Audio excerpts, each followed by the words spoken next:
के इस क्लास में आपका स्वागत अभिनंदन है। आज हम लोग संस्कृत कक्षा 10 में पढ़ी जाने वाली संस्कृत की पाठ्यपुस्तक पीयूषम द्वितीय भाग के चतुर्थ पाठ 4 संस्कृत साहित्य लेखिका जो पाठ है उसमें बनने वाले ऑब्जेक्टिव वस्तुनिष्ठ प्रश्नों का अध्ययन करेंगे।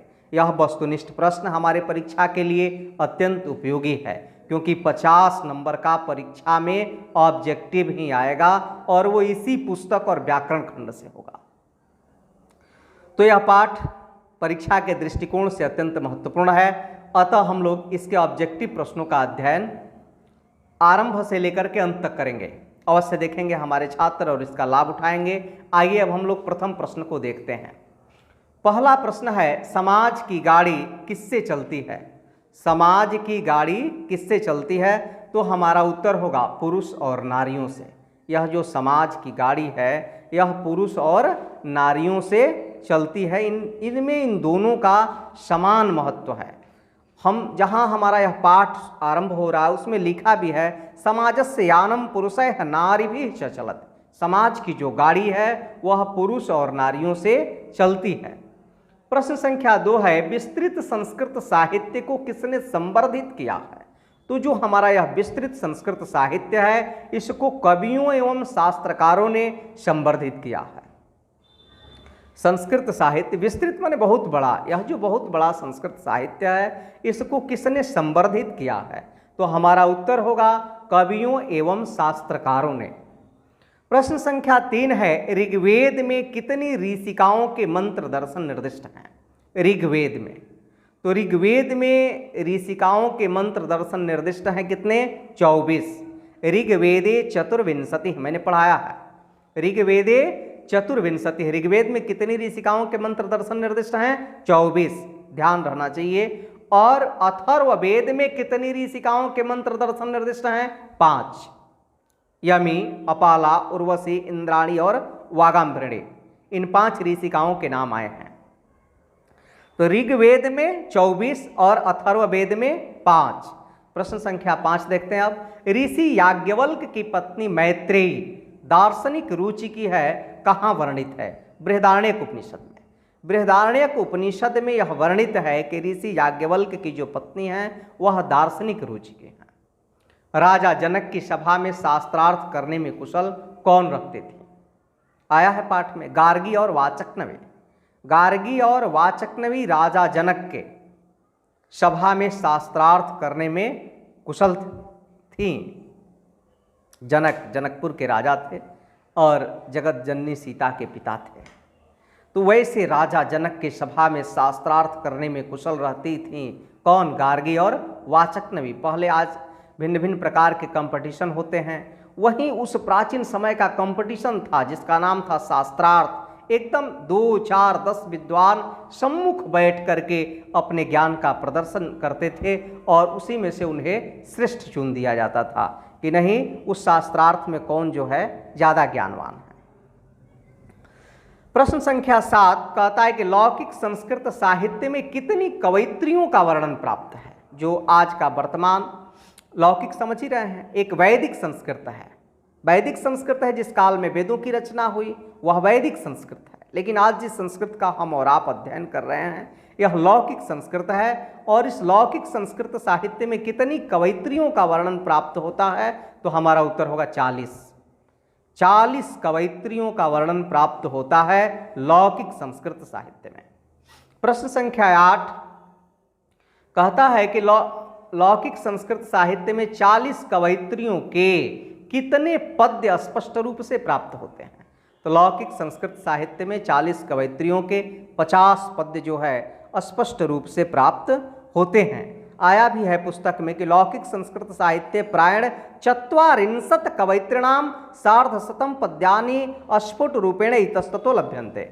इन लौकिक संस्कृत साहित्य में 40 कवयित्रियों के 50 पद्य जो है स्पष्ट रूप से प्राप्त होते हैं। प्रश्न संख्या 9 है हमारा कि लौकिक संस्कृत साहित्य में प्रथम कल्पा किसे कहा गया है? विजयांका को। लौकिक संस्कृत साहित्य में प्रथम कल्पा कौन है? विजयांका। प्रश्न संख्या 10, विजयांका किस वर्ण की थी? वर्ण मीन्स रंग। विजयांका किस रंग की थी? तो हमारा उत्तर होगा श्याम, यानी वह सांवले रंग की थी। विजयांका को सर्वशुक्ला सरस्वती किसने कहा था? दंडी ने। विजयांका को सर्वशुक्ला सरस्वती किसने कहा? दंडी ने। लिख आया भी है कि नीलोत्पल दल श्यामाम विजयांकाम जानता ब्रीथ है दंडिना प्रोक्ता सर्वशुक्ला सरस्वती। विजयांका को सर्वशुक्ला सरस्वती किसने कहा था? दंडी ने। और प्रश्न संख्या 12 है यहाँ कि विजयांका का समय क्या अनुमान किया जाता है? 800 ईस्वी। विजयांका का समय जो है 800 ईस्वी अनुमानित है कि 800 ईस्वी में विजयांका थी। प्रश्न संख्या 13 कहता है कि चालुक्य वंश के चंद्रादित्य की रानी विजय भट्टारिका को ही बहुत लोग क्या मानते हैं? विजयांका। चालुक्य वंश के जो चंद्रादित्य की रानी थी विजय भट्टारिका, उन्हीं को बहुत लोग विजयांका मानते हैं। प्रश्न संख्या 14 है कि किस राज्य के नरेशों ने संस्कृत भाषा के संरक्षण के लिए प्रयास किया था? किस राज्य के नरेशों ने? नरेश मीन्स नरों में जईस है, नरों में भगवान, और वह कौन कहलाता है? राजा। तो किस राज्य के नरेशों ने संस्कृत भाषा के संरक्षण में यानी रक्षा करने के लिए प्रयास किया था? विजयनगर। विजयनगर राज्य के नरेशों ने संस्कृत भाषा के संरक्षण के लिए प्रयास किया था। प्रश्न संख्या 15 है कि किस राज्य के अंतःपुर में भी संस्कृत रचना में कुशल रानियां थी? इसका भी उत्तर होगा विजयनगर। विजयनगर राज्य के अंतःपुर में भी, अंतःपुर वह स्थान कहलाता है जहां राजमहल का वह भाग जहां रानी रहती है। तो विजयनगर राज्य के अंतःपुर में भी संस्कृत रचना में कुशल रानियां थीं। प्रश्न संख्या 16 है हमारा कि कंपन राय की रानी गंगा देवी ने किस महाकाव्य की रचना किया? तो उत्तर होगा मधुरा विजयम। कंपन राय की रानी गंगा देवी ने किस महाकाव्य की रचना किया? मधुरा विजयम की। प्रश्न संख्या 17 है अच्युत राय की रानी तिरुमलांबा ने किस चंपू काव्य की रचना किया? अच्युत राय की रानी तिरुमलांबा ने किस चंपू काव्य की रचना किया? वरदांबिका परिणय का। और वरदांबिका परिणय किसकी रचना है? तिरुमलांबा की। मधुरा विजयम किसकी रचना है? गंगा देवी की। इस ढंग से भी प्रश्न जो है पलट देता है। आधुनिक काल के संस्कृत लेखिकाओं में कौन प्रसिद्ध हैं? पंडिता क्षमाराव। पंडिता क्षमाराव आधुनिक काल में जो संस्कृत लेखिकाएं हैं उनमें प्रसिद्ध हैं। प्रश्न संख्या 19 है हमारा कि शंकर पांडुरंग पंडित के महान विद्वता पर आधारित शंकर चरितम की रचना किसने किया? शंकर पांडुरंग पंडित के महान विद्वता पर आधारित शंकर चरितम की रचना किसने किया? उत्तर होगा हमारा पंडिता क्षमाराव। पंडिता क्षमाराव के पिता थे शंकर पांडुरंग पंडित और उनके महान विद्वता पर आधारित शंकर चरितम ग्रंथ की रचना कर दिया पंडिता क्षमाराव ने। पंडिता क्षमाराव किसके दर्शन से प्रभावित थी? गांधी जी के। गांधी दर्शन से प्रभावित थे पंडिता क्षमाराव। पंडिता क्षमाराव की प्रसिद्ध रचनाएं कौन कौन हैं? सत्याग्रह गीता, मीरा लहरी, कथा मुक्तावली, विचित्र परिषद यात्रा और ग्राम ज्योति है। और सब जो है सत्याग्रह गीता लिखा इन्होंने गांधी दर्शन से प्रभावित होकर के। पंडिता क्षमाराव की प्रसिद्ध रचनाएं कौन कौन है अवश्य याद कर लेंगे। सत्याग्रह गीता पूछ देता है कि सत्याग्रह गीता की रचनाकार कौन है, किसने लिखा है, तो आपका वहाँ उत्तर होगा पंडिता क्षमाराव। चाहे मीरा लहरी, कथा मुक्तावली, विचित्र परिषद यात्रा और ग्राम ज्योति, ये पांचों ही महत्वपूर्ण है। इन पांचों को ध्यान में रखेंगे कि पंडिता क्षमाराव ने लिखा है। प्रश्न संख्या 22 है हमारा कि मैत्रेयी का वर्णन किस उपनिषद में मिलता है? तो मैत्रेयी का वर्णन बृहदारण्यक उपनिषद में मिलता है।